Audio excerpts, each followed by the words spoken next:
एखाद्या घरामध्ये किंवा निसर्गामध्ये सूर्याच्या किरणांचे कवडसे पाहू शकतो.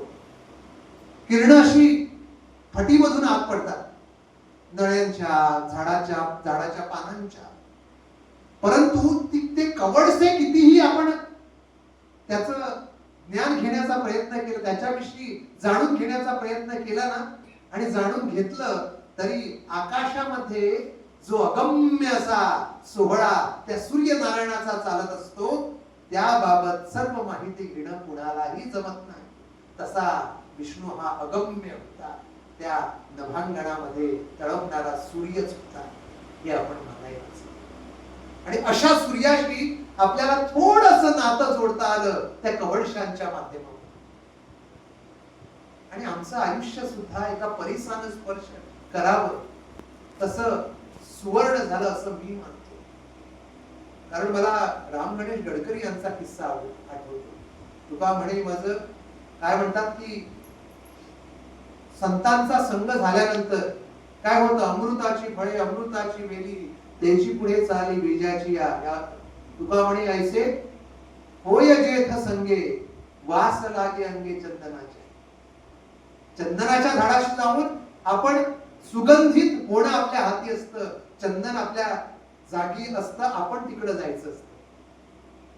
आणि विष्णू तसा होता. म्हणून मी राम गणेश गडकरी यांचा किस्सा नेहमी सांगतो. राम गणेश गडकरी काय म्हणायचे, अच्युतराव कोल्हटकर यांच्याबद्दल जे संदेश हे त्यांचं नियतकालिक त्यावेळी प्रसिद्ध स्वातंत्र्य संग्रामाच्या वेळी. आणि राम गणेश गडकरी आपल्या कसबा पेठेमध्ये 36 नंबरच्या घरामध्ये वरच्या माडीवर बसून नेहमी लिखाण करायचे. आणि ज्यावेळी ते व्यस्त असायचे, कुणालाही वर येऊ द्यायचे नाही, वरनच कटवून द्यायचे काही सांगून. पण एक दिवस आचार्य अत्रे त्यांच्या बरोबर बसले आणि खालून आवाज ऐकू आला. गडकरी साहेबांना हाक कोणीतरी मारली. ताडकन गडकरी साहेब, राम गणेश गडकरी. अत्रे साहेब अचंबित झाले. ते म्हणाले कोण आहे, तर म्हणाले अच्युतराव. आणि अच्युतराव तिकडे खाली होते. एकदम अरुंद जिना होता वर चढण्यासाठी. आणि गडकरी साहेबांनी त्यांना खाली पाहिलं आणि अच्युतरावांना म्हटलं, अच्युतराव जिना अरुंद आहे, जरा सांभाळून वरती या.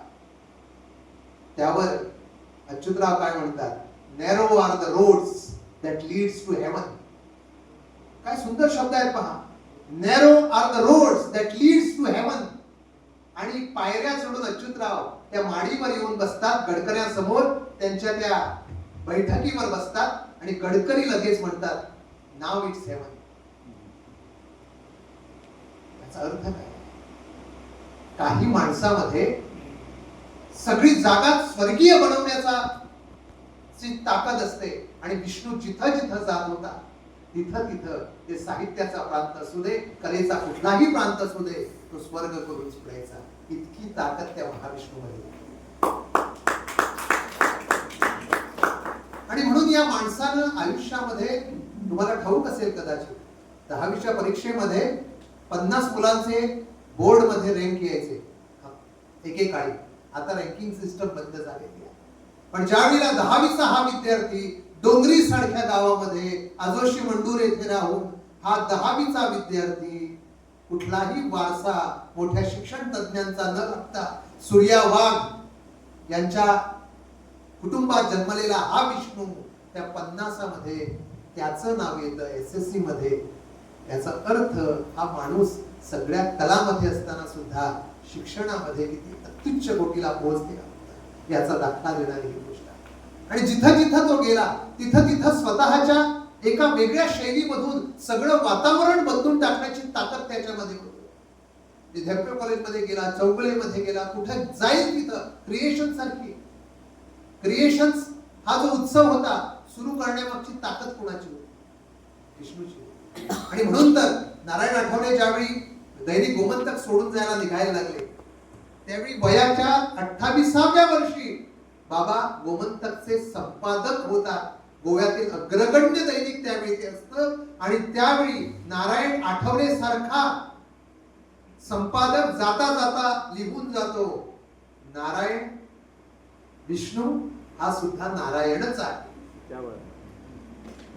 आणि त्याच तडफेने जी लेखणी नारायण आठवले यांची होती तीच धार पकडून विष्णू सूर्या वाघ गोमंतक मध्ये अग्रलेखांचं लिखाण करतात.